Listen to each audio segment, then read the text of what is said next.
Telugu YouTube ఛానల్లో మీ వ్యాపార ప్రకటనల కోసం 9154949554 కి కాల్ చేయండి. కేంద్రంలో బొటాబొటీ మెజారిటీతో ప్రభుత్వాన్ని ఏర్పాటు చేసిన బీజేపీకి భాగస్వామ్య పక్షాల నుండి ఒత్తిళ్లెదురవుతున్నాయి. ఎన్డీఏ ప్రభుత్వంలో కీలక పాత్ర పోషించిన బీహార్లోని జేడీయూ, ఏపీలోని తెలుగుదేశం పార్టీల నుండి బీజేపీపై ఒత్తిళ్లు పెరిగే అవకాశాలు ఉన్నాయని రాజకీయ పరిశీలకులు భావిస్తున్నారు. బీజేపీకి ప్రభుత్వం ఏర్పాటు చేయటానికి అవసరమైన బలం లేకపోవడంతో భాగస్వామ్య పక్షాల మాట వినాల్సిన పరిస్థితులు నెలకొన్నాయి. దీన్ని ఆసరా చేసుకుని భాగస్వామ్య పక్షాలు బీజేపీపై ఒత్తిడి పెంచుతాయని అంటున్నారు.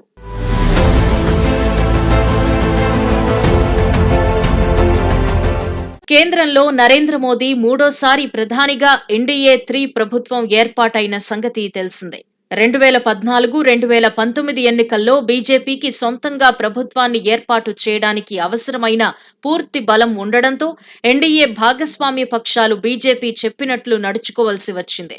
కానీ ఈసారి పరిస్థితి రివర్స్ అయింది. ప్రభుత్వ ఏర్పాటుకు అవసరమైన 272 స్థానాలను బీజేపీ గెలుచుకోలేకపోయింది.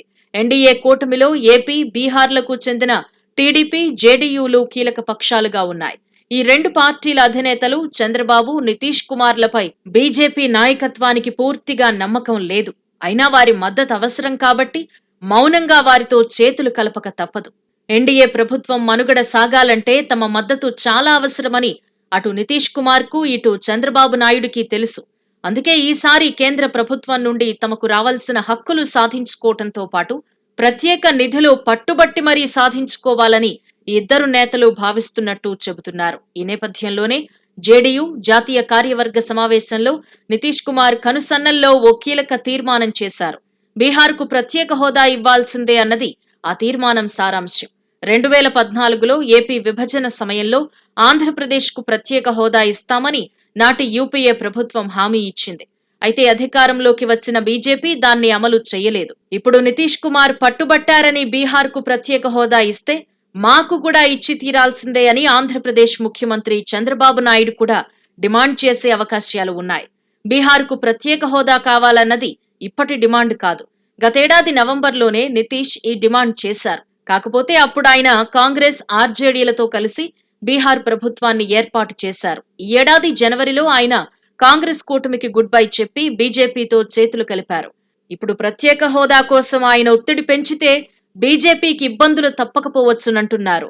ఏపీ ముఖ్యమంత్రి చంద్రబాబు నాయుడు కూడా ఈసారి ఎన్డీఏ ప్రభుత్వంలో కీలక పాత్ర పోషిస్తున్నారు. అందుకే కేంద్రం నుండి ఏమేమి సాధించుకోవాలా అని ఆయన ప్రణాళికలు సిద్ధం చేసుకుంటున్నారు. పోలవరం ప్రాజెక్టుకు పూర్తి నిధులు అడగడంతో అటు విభజన హామీలైన రైల్వే జోన్, పెట్రో కారిడార్ల కోసం చంద్రబాబు పట్టుబట్టే అవకాశాలు ఉన్నాయి. అంతేకాదు రాజధాని అమరావతి నిర్మాణానికి ఉదారంగా నిధులు అడిగే అవకాశాలు కూడా ఉన్నాయి. అయితే చంద్రబాబు, నితీష్ కుమార్లు అడిగే కోరికలన్నింటినీ నెరవేర్చడం బీజేపీకి సాధ్యం కాకపోవచ్చంటున్నారు విశ్లేషకులు. 2014లో అధికారంలోకి వచ్చాక ప్రత్యేక హోదా ముగిసిన అధ్యాయమని, నీతి ఆయోగ్ ప్రత్యేక హోదా ఇవ్వొద్దని చెప్పిందని బీజేపీ ప్రకటించింది. కొత్తగా ఏ రాష్ట్రానికి ప్రత్యేక హోదా ఇచ్చే పరిస్థితి లేదని స్పష్టం చేసింది. అటువంటి బీజేపీ ఇప్పుడు నితీష్ డిమాండ్కు తలొగ్గి ప్రత్యేక హోదా ఇస్తే మిగతా భాగస్వామ్య పక్షాలు కూడా బీజేపీని గొంతెమ్మ కోరికలు కోరే అవకాశాలు ఉంటాయంటున్నారు. ఒక విధంగా యూపీఏ 2లో భాగస్వామ్య పక్షాల వైఖరితో కాంగ్రెస్ ఎలా దెబ్బతిందో ఈసారి బీజేపీకి అటువంటి ఇబ్బందే ఎదురు కావచ్చు అంటున్నారు. అందుకే బీజేపీ నాయకత్వం కూడా ఈ సమస్యను ఎలా అధిగమించాలా అని ఆలోచన చేస్తోంది.